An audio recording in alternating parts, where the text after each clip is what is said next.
Orthopedic Surgical Partners is dedicated to delivering superior care in Connecticut. And today we're talking about shoulder arthritis. Yeah, here with us now is Dr. Randall J. He really specializes in sports medicine, and sometimes I guess we don't really think about our shoulders and what we can do to help them, but thank you for being here. Thank you for having me. You know, I hear of arthritis all the time. I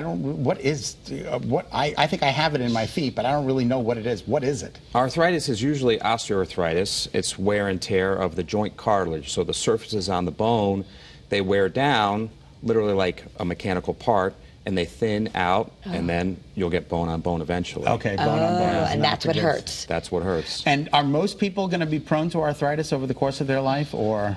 Most people are. As far as shoulders go, as far as musculoskeletal complaints, it's number 3 behind low back pain and knee pain for why people present. Okay. And shoulder arthritis, 1 in 3 people over 60 will have some degree of shoulder arthritis. Do we know what causes it?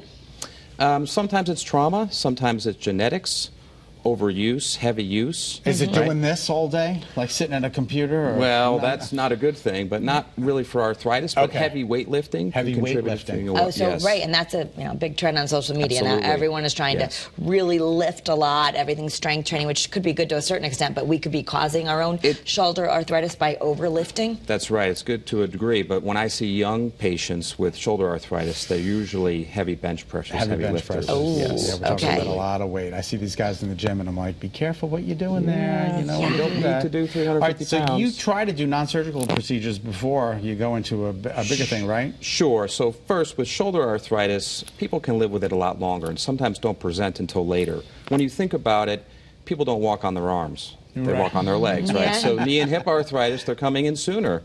And later, they come in, and the most common complaint is, I have a sleep disturbance. Something's wrong with my shoulder, right? And of course, using their arm, but the sleep disturbance is the biggest thing. And when they first come in, if they have arthritis, we treat them with non-steroidals like ibuprofen, Aleve, topical agents like Voltaren gel. We have injectables, and physical therapy can be really effective early on when we have shoulder arthritis. So many people that, whether it be back pain, shoulder pain, they're just like, oh, I don't know, there's nothing I can do and I don't want to get surgery. So that's really a message you want to get out there, is coming to you. Even though you are a group of surgeons, you can really help more than just living with this or trying to figure out, do I take Advil? I mean, you can give them a protocol. I would say 90% of the people I see with shoulder arthritis, we're not planning surgery. In fact, we can delay surgery, hopefully avoid surgery for years potentially with conservative treatments. So 9 out of 10, we're not talking about surgery. All right, but let's go to the 10 out of 10. If you do have to get surgery, what does that entail? So first of all, shoulder arthritis is in different forms. Everybody knows the rotator cuff story, rotator cuff disease, right? Okay, so that's part of the shoulder pain. Okay, tearing that, I've heard of that. Lots of people have to get that surgery. That's right, except for there's a good percentage of people out there who have rotator cuff tearing and they don't even know it's happening, okay? So the rotator cuff is a group of tendons around the shoulder, and they can slowly, attritionally tear over time. So if you look at the numbers, over 50, 10% of people have rotator cuff tears, maybe asymptomatic. Over 65, 20%.